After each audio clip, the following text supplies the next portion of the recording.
கிறிஸ்துவுக்குள் பிரியமானவர்களே, இந்த ஆசீர்வதிக்கப்பட்ட பிப்ரவரி மாதம் 14ஆம் நாளிலும் தினம் ஒரு இறைவாக்கின் வழியாக உங்கள் ஒவ்வொருவரையும் சந்திப்பதில் மிக்க மகிழ்ச்சி. இன்று கூட நாம் தியானிக்க இருக்கிற வார்த்தை ஏசாயா 41ஆம் அதிகாரம் 14ஆம் வசனம். அஞ்சாதிரு, நான் உனக்கு துணையாயிருப்பேன். ஆமென். கிறிஸ்துவுக்குள் பிரியமானவர்களே, இன்றைய சூழ்நிலையிலே நம்மை அதிகமாக பாதிப்பது நாம் வாழ்ந்து கொண்டிருக்கும் இந்த தேசம், நாம் செய்யும் வேலை, படிக்கும் படிப்பு, போக்குவரத்து, நாம் வாழ்ந்து கொண்டிருக்கிற சுற்றுப்புறம், நாம் சாப்பிடும் உணவுகள் என்று எல்லா இடத்திலுமே ஒரு அச்சம் நம்மை துரத்தி கொண்டே இருக்கிறது.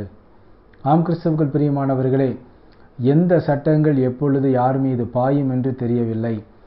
எந்த கொரோனா வைரஸ் எப்பொழுது தாக்கும், என்று லாக்டவுன் ஆரம்பிக்கும், என்று முடியும் என்று தெரியவில்லை.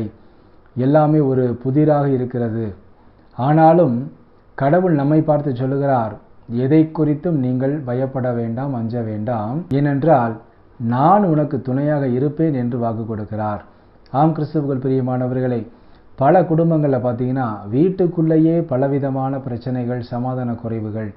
எனக்கு என்னுடைய வீட்டிற்குள்ளே செல்லவே எனக்கு பிடிக்கவில்லை என்று பல சிறுவர்கள், இளைஞர்கள், இளம்பெண்கள் சொல்லியிருக்கிறார்கள்.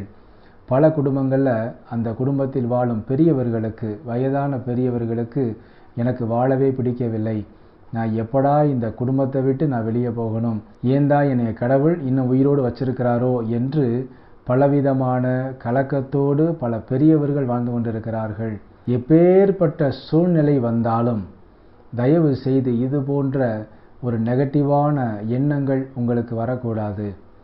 ஏனென்றால் கடவுள் நம்மோடு கூட இருக்கிறார், நமக்கு துணையாக இருக்கிறார். நீ அஞ்சாதே, கலங்காதே, பயப்படாதே என்று ஒவ்வொரு நாளும் ஒவ்வொரு நொடியும் நம்மோடு கூட இருந்து நமக்கு ஆறுதல் சொல்லி ஆற்றி தேற்றி அரவணைத்து காக்கிற தேவன் நம் ஆண்டவராக இயேசு கிறிஸ்து நம்மோடு இருக்கிறார்.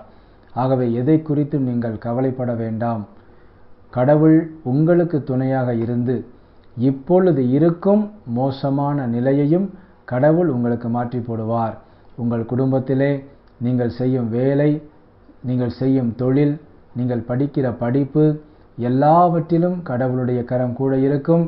அவர் ஒரு முறை வாக்கு கொடுத்தால் வாக்கு கொடுத்ததுதான். ஆகவே எதை குறித்தும் நீங்கள் கவலைப்பட வேண்டாம்.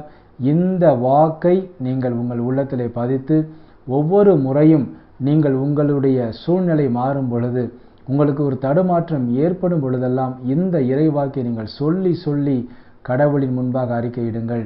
இந்த வார்த்தை உங்களுக்குள் பேசும், உங்களுக்குள் செயல்படும், உங்களை பாதுகாத்து வழிநடத்தும். ஆமேன். நாம் ஜெபிப்போமா? அன்புள்ள இயேசு மகாராஜாவே, எங்கள் அன்பு தகப்பனே, இந்த ஆசீர்வதிக்கப்பட்ட புதிய நாளுக்காக உமக்கு கொடான கொடி நன்றி அப்பா. இந்த நாளிலும் நாங்கள் பெற்றுக்கொண்ட இந்த இறைவாக்குக்காக உமக்கு நன்றி செலுத்துகிறோம் அப்பா. எங்களுடைய சூழ்நிலை எப்படி இருந்தாலும் கடவுள் எங்களுக்கு துணையாக இருப்பேன் என்று வாக்கு கொடுத்திருக்கிறீர் அப்பா. அந்த வாக்கை அப்படியே நாங்கள் நம்பி உமது கரங்களிலிருந்து நாங்கள் பாதுகாப்பை பெற்றுக்கொள்கிறோம் சுவாமி. இன்றும் தன்னுடைய பிறந்த நாள் மற்றும் திருமண நாளை கொண்டாடும் பிள்ளைகள் ஒவ்வொருவரையும் தகப்பன் நிறைவாய் ஆசீர்வதித்து எல்லா நன்மைகளினாலும் நிரப்பிட அர்ப்பணித்து ஜெபிக்கிறோம். இயேசு கிறிஸ்துவின் இனிய நாமத்தில் ஜெபிக்கிறோம் எங்கள் ஜீவனுள்ள நல்ல பிதாவே. ஆமேன். கிறிஸ்துவுக்குள் பிரியமானவர்களே, எதை குறித்தும் நீங்கள் கவலைப்பட வேண்டாம், பயப்பட வேண்டாம், அஞ்ச வேண்டாம். உங்கள் கடவுள் உங்களோடு கூட இருக்கிறார். ஆகவே அவரிடம் உங்களுடைய எல்லா பாரங்களையும் வைத்து விடுங்கள்.